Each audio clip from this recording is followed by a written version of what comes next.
এই যে 25K টাকা নিয়ে তোমরা এত কথা বলতেছো, তোমরা কি জানো প্রোডাক্টের দাম কত? একটা প্রোডাক্টের দাম কত? ওয়ান নাইট 25K টাকা।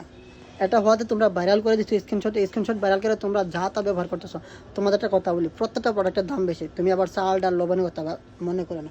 একটা মেয়ে স্বাস্থ্যে তার কত টাকা খরচ হয় তোমরা কি জানো? তোমাদের কোনো আইডিয়া আছে কত টাকা খরচ হয়? জাস্ট এই যে হাতের হাফ হাতের যদি আপনার এই যে হেয়ার রিমুভার, মেয়েদের যদি আবার হেয়ার থাকে, যদি লুম থাকে, তোমরা আবার পছন্দ করো না। সো এই লুমগুলো পরিষ্কার করতে কত টাকা খরচ হয় জানো? এক হাতে লুম পরিষ্কার করতে কমসে কম 600 টাকা লাগবে বাংলাদেশে।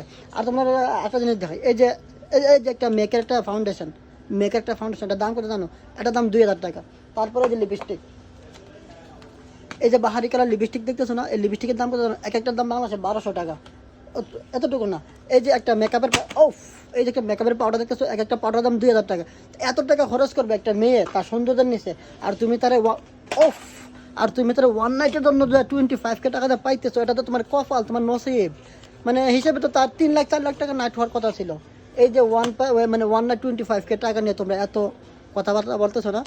একটা মেয়ে সৌন্দর্যের বিষয়ে প্রচুর টাকা খরচ। এই যে সে চুল কালার করবে, চুল কালার করলে কমসে কম 8 থেকে 10,000 টাকা লাগবে।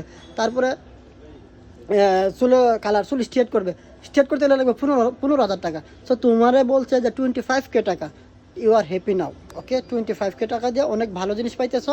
So you can enjoy this. Okay boss.